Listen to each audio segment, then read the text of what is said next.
በስመ አብ ወወልድ ወመንፈስ ቅዱስ አሐዱ አምላክ አሜን። በስመ አብ ወወልድ ወመንፈስ ቅዱስ አሐዱ አምላክ አሜን። በስመ አብ ወወልድ ወመንፈስ ቅዱስ አሐዱ አምላክ አሜን።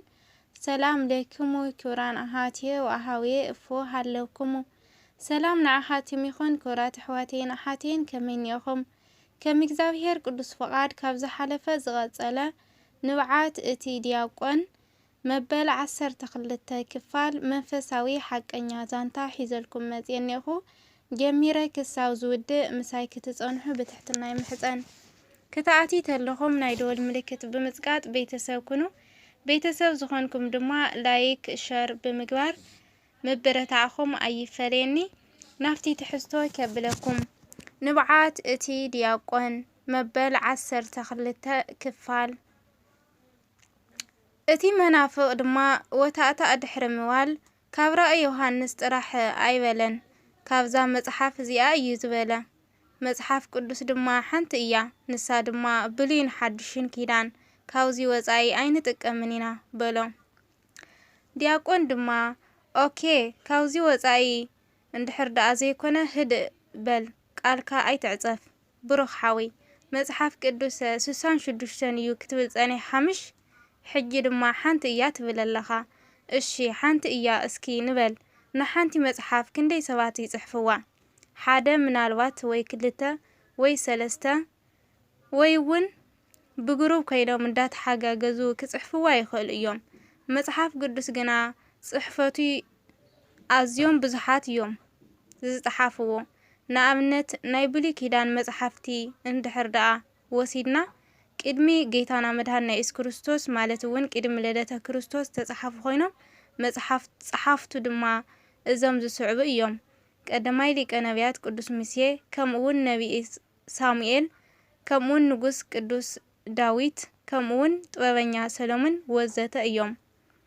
ናይ ሓድሽ ኪዳን ድማ 4 ወንጌላውያን በብስሞም፣ ከምኡውን ንግብረ ሐዋርያት ዝጸሓፈ ቅዱስ ሉቃስ፣ ዝተረፉ 22 መልእኽትታት ድማ ሐዋርያ ቅዱስ ጴጥሮስን፣ ሐዋርያ ቅዱስ ጳውሎስን፣ ሐዋርያ ቅዱስ ያዕቆብን፣ ሐዋርያ ቅዱስ ይሁዳን፣ ዮሐንስ ወልዲ ዘውዲዎስን እዮም ጽሒፎሞ።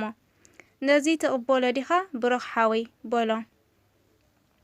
እቲ መናፍቕ ድማ ዕጢጢ እናበለ እወ ይቕበሎ እየ በሎ። ጽቡቕ እሞ እዞም መጽሓፍቲ እዚኣቶም ደኣ ብዝተፈላለዩ ሰባት ኣብ ዝተፈላለዩ እዋን እዮም ተጻሒፎም ከመይ ገይሮም ሓደ ክኾኑ ክኢሎም ምስ በሎ እቲ ዲያቆን መልሲ ስኢኑ ስቕ በለ። ስለዚ መጽሓፍ ቅዱስ ሓንቲ ኮይና ብ66 መጽሓፍቲ ዝቖመት እያ። ነዚ ብዘይውልውል ኣሜን ኢልካ ክትቕበሎ ኣለካ። ነዚ ድማ ግደፎ ቀሲ ኢልና ክንዘራረበሉ ኢና። ቀጺለ ሓንቲ ሓቶ ክሓተካ ሐዋርያ ቅዱስ ይሁዳ ኣብ መልእኽቱ ሓንቲ ምዕራፍ እያ። ኣብኣ ድማ ኣብ ፍቕዲ 16 ይቅርታ ኣብ ፍቕዲ 14 ክሳብ 16 ዘሎ ከምዚ ክብል ገሊጽዎ ኣሎ።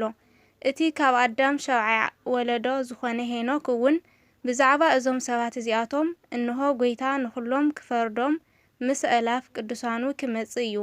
ነቶም ፍርሃት እግዚኣብሔር ዘይብሎም ኩላቶም ድማ ብዛዕባ እቲ ብኽፉእ መንገዲ ዝገብርዎ ኩሉ ክፉእ ግብርን ብዛዕባ እቲ ክፍኣት ሓጢአተኛታትን ብዛዕባኡ ዝተዛረብዎ ኩሉ ዘረባን ድፍረትን ክቐጽዖም እዩ ኢሉ ተነቢዩ ኣሎ። ይሁዳ ካብ የምጽኡ እዩ ነዚ ዶ ክትምልሰለይ በሎ ዲያቆን። እቲ መናፍቕ ድማ ይሁዳ እኮ ምስ ጐይታ ንኣስታት 3 ዓመት ተቐሚጡ እዩ። ስለዚ እቲ ትንቢት ናይ ሄኖክ ካብ ጌታ ዝተምሃረ እዩ በሎ። ዲያቆን ድማ ብሩኽ ሓወይ ኣስተውዕል ትብሎ ዘለኻ ሄኖክ መጽሓፍ ኣለዎ ንኸይትብል ኢልካ ካልእ ዘየለ መጽሓፍ ወይ ከዓ ዘይተጻሓፈ ነገር ኣይትዛረብ። ንሕና ክንዛረብ ከለና ካብ መጽሓፍ ቅዱስ ወጻኢ ኣይትስበኹ ኣይትዛረቡ ትብሉና። ንባዕልኹም ድማ ካብ መጽሓፍ ቅዱስ ወጻኢ ትሰብኩ። በል እስኪ ንይሁዳ ጐይታ ብዛዕባ ትንቢት ሄኖክ ከም ዝምሃሮ ዝገልጽ ጽሑፍ ኣበይ ኣሎ? እስከ ምጽኢኻ ንበለይ በሎ። ዲያቆን ብሕቶ ምስ ወጠሮ ዓቕሉ ጠቢብዎ ሓተፍተፍ ክብል ጀመረ። ዲያቆን ድማ ብሩኽ ሓወይ ክርታዕ የብለይን ንኹሉ ይፈልጠየ ዝብል ሓሳብ ካብ ልቦና ካውፂኻ ብቕንዕና ብመሰረት መጽሓፍ ቅዱስ ክንዛራረብ ፍቓደኛ እንድሕር ዳኣ ኮይንኻ መድረኽ ክፉት እዩ በሎ። ዲያቆን ድማ ኣስዕብ ኣቢሉ ባይብል ወይ መጽሓፍ ቅዱስ ኣለካ ዶ ኢሉ ሓተቶ። እዋ ኣለኒ ምስ በሎ መጽሓፍ ቅዱስ ከሒስካ እሞንዓ ናብ ቅድሚ ኣነ እውን መጽሓፍ ቅዱስ ክሕዝየ ከም ፍቓድ ኣምላኽ ድማ ብመሰረት መጽሓፍ ቅዱስ ክንዛራረብ ኢና በሎ። ብሉይን ሓድሽ ኪዳንን ስለ ዝብል ዘለኻ ኣነ ካብኡ ኣይወፅን እየ ንስኻ ድማ ልክዕ ብመጽሓፍ ቅዱስ መሰረት ትምልሰለይ በሎ ዲያቆን። ተስማዕሚዖም ድማ መጽሓፍ ሒዞም ናብ ቅድሚት ወፁ። ዲያቆን ዋላ እኳ ብዕድመ ንኡስ ብተመክሮ እውን ትሑት ተኾነ ብእምነቱ ዝመጾ ሰብ ግና ሰገጥ ኣይብልን እዩ። እቲ ዝዛረብ መንፈስ ቅዱስ እዩ ዝብል ኣምር ስለ ዘለዎ ብትብዓት እዩ ዝቃወም። ብትብዓት ድማ ይቃወም ከም እምነቱ ድማ መንፈስ ቅዱስ ይድግፎ እዩ። እሺ ብሩኽ ሓወይ ሕቶ መን ኢና ክንጅምር በሎ ዲያቆን ትሕትና ብዝመልኦ ኣዘራርባ። እቲ መናፍቕ ድማ ክትጅምር ትኽእል ኢኻ ቅድሚኡ ግና ክጽሊ እየ ኢሉ ዓይኑ ዓሚቱ ጸሎት ኣብጽሓ። ምስ ወደአ ድማ ክንቕጽል ንኽእል ኢና በሎ። ዲያቆን ድማ ሕራይ እምበኣር ኦርቶዶክስ ዲኻ ነርካ?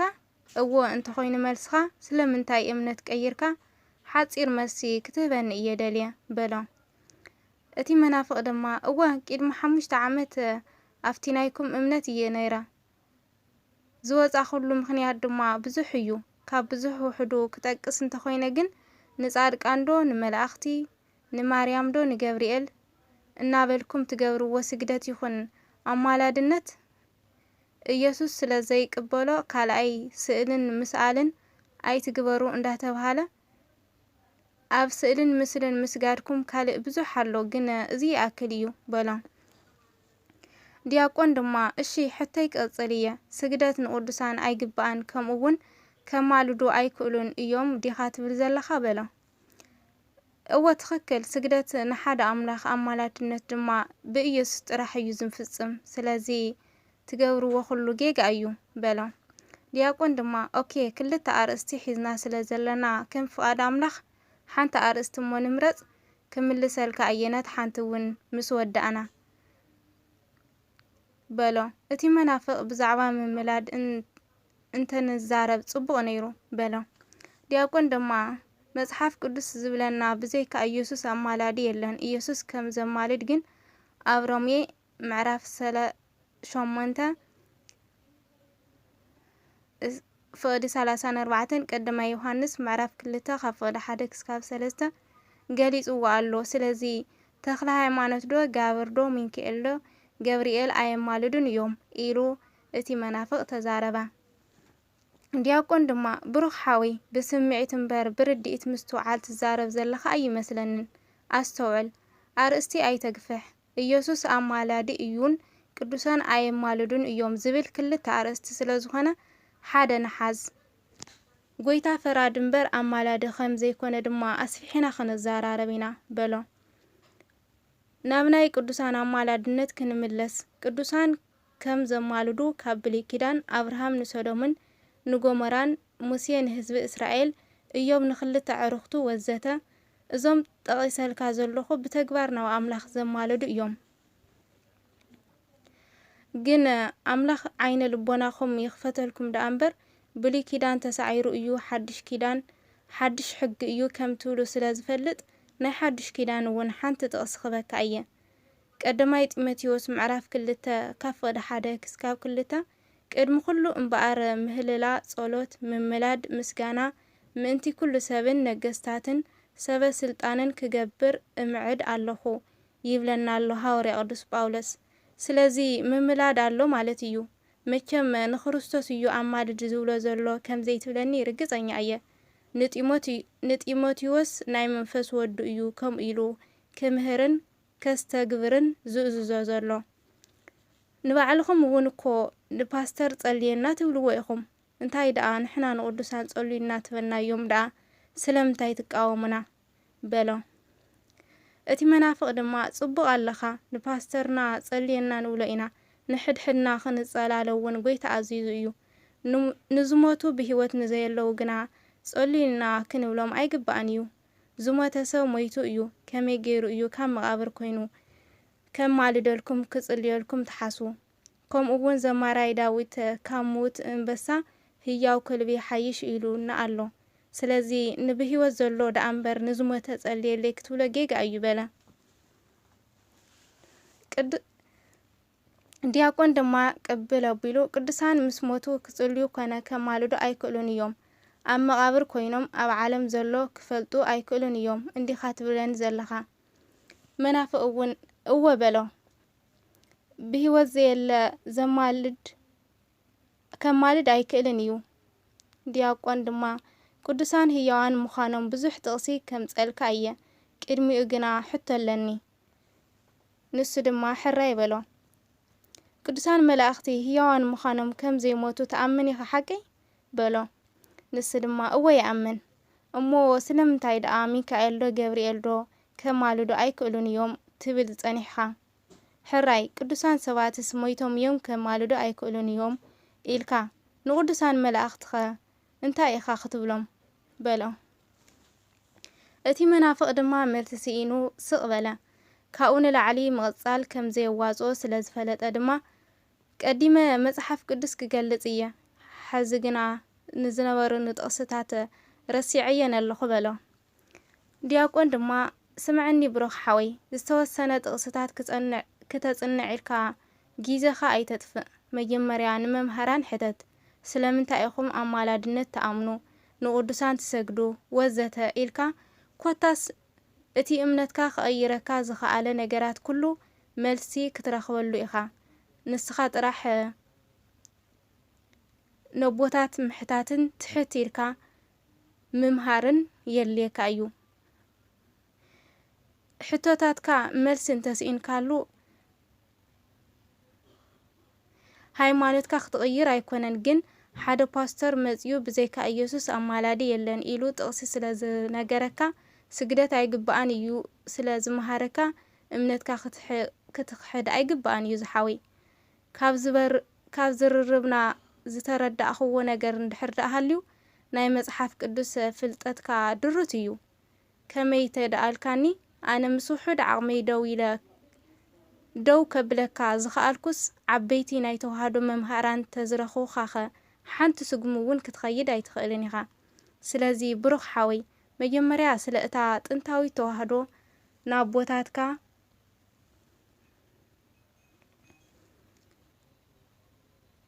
ናደኻን ናይ ኣቦኻን ዝኾነት እምነት ፍለጣ ዝዓበየ ኣፍልጦ እውን ይሃለኻ ድሕሪኡ ውሳኔ ናትካ ክኸውን እዩ ኣምላኽ ሰላሙ የብዝሐና ምስተውዓልን ጥበብን ድማ ይዓድለና ይቐንየልና ከዚ ከፍ ክትብል ትኽእል ኢኻ በሎ ዲያቆን እቲ መናፍቕ ድማ ከይዱ ተልዒሉ ከፈለ ሰልየ ተመሲጡ ክሰምዕ ድሕሪ ምጽንሑ ኣመና እዩ ተገሪሙ ዲያቆን ኣብ ኣካዳሚ ንፉዕ ምዃኑ እምበር ከምዚ ዓይነት መንፈሳዊ ስብከት ክሰብኽ ዓቕሚ ዘለዎ ኮይኑ ኣይስምዖን ነይሩ ኣታ ዲያቆን ዓርከይ ዝኽሉ ዓመታት ምሳይ ነይርኻስ ከምዚ ዓይነት ፍልጠት ከም ዘለካ ኣይፈልጥን ነይራ ኣኽሪዕኻ ንሰልየ ዓርከይ በሎ ዲያቆን ድማ ፍሽኽ ድሕሪ ምባል ኣታ ሰልየ ዓርከይ ኣብ ዓዲ ዕውራትሲ ሓደ ዓይኑ ይነግስ ድዩ ዝበሃል መምሃራን ኣብ ዘይብሉ መምህር ኮይነ ተሰሚዐካ ምሽ በሎ እንዳስሓቐ ሰልየ ድማ ብሓቂ እየ ዝብለካ ብፍላይ ምስቲ መናፍቕ ክትዕምስ ጀመርካ እዛ ወዲ ክተግዳዕና እያ ኢለ ነይረ ተረኣኹኻስ ወሊዐ ዝኾንካ ኢኻ ጠጠው ከም ዘይብል ጌርካዮ በሎ እንዳስሓቐ ዲያቆን ድማ ሰልየ ዓርከይ ብናተይ ስብከት ዝተገረምካ ደኣ እቶም ንፉዓት ሰበኽቲ ተትሪኦም እንታይ ምበልካ ብዝኾነ መናፍቕ ሓደ ብሓደ ትሒዝካዮም ናብ ዘብልዎ የብሎምን ነገራት ስለ ዝሓውስዎ እዮም ደኣ መወዳእታ ዘይብሉ እምበር ኣማላድነት ክብሉ ይጸኒሖም ስግደት ክብሉ ጸኒሖም ስእሊ ቅዱሳን ክዛረቡ ጸኒሖም ብዛዕባ ጾም ኣርእስቲ ዝብርቕርቕርቕ ስለ ዘብልዎ እዩ መወዳእቱን መልሱን مأسريون زتأفأكا مس منافق زرر يميركا مالت فرزي ولو زتباتاتنا أيوالو دياقون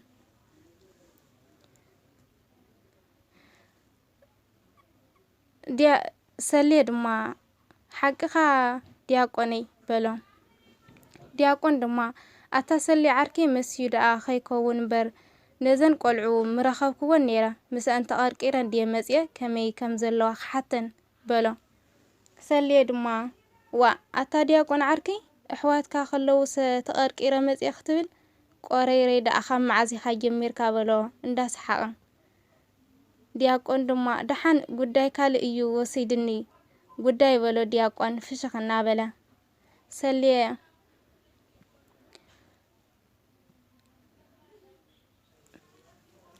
سلي دما نابنا فيورن ساليمن سمحالن زلوه وسدو ساليمن فيورن دقيسن ينيرن سمحال جنا بقل قرقرا زمصتا مصحف ጸሎት ዘሰውዓቱ ሰዓታት ያት ደግም ኔራ ዲያቆን ምሰልየ እንዳዕለሉ ጸሎታ ክሳዕት ውድእ ተጸበይዋ ቀጻልነት ኣለወዲ ወይስ ናይ ፍርሒ እኺ ጌርክያ ጸሎት ዳ አንዊሕ خبላ ዲያቆን إيدو نسلامتنا سدده سمحال دما دياقوني كم يعيكا زي ساكت يحي زي ينبرا صلت عيفل طيلكاني صلت دعا ننبعا نسخن بلتو دياقون دما بلي أخلكي تاي دعا الشافن ديك إسان بعال في يرخا بلا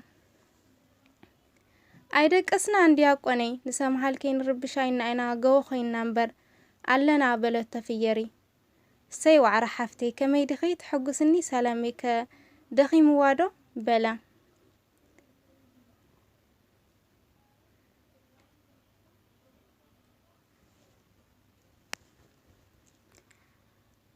دخي مكديو تسقبا أعللنا بلا دياقوان قرب دحري معلال دويل كندخا كمي جيركن بلان دياقوان اوا اتي جنزبكو عدالينا يئنا تبقسا ودينا علنا ناي دياقون ونه ودي الله خو إلنا تريف زلو قعزو نترابلوس إيو بلا تسمحال واو صبو انبر بلا كاركيرا زمز أخوا $100 علامو أشريف كنت مقالة أنا مسولة سلازلو خو جنزو عالين نيو زلين تمسيلو دما مزيك وسدية إلو كاو يوبوز يو هاون تفاني وندما نافتينا يودات كدا سول عركي راسي تبا كم قال جبر مس أحواتي رسون كنات لني بلا ناي من تاي كنات كي نجر كيوم دخات بجيسكا بلا سلية أتا جيجا عندي جيرة ساكت بك أي خيجي دلو خزبال كوان بلو وسينا إياه كيبالو إيه هاندبت تبقي سبلم كزلالو إيوم بفلاي سيستر بلسكي إنها لك دحان دورني حموشتا دينار رسيد اللوا إلو هاو دياقون نامن كم زدول عقلو بلو سيسترو بزح سلا تدوللو نسايا تفوكس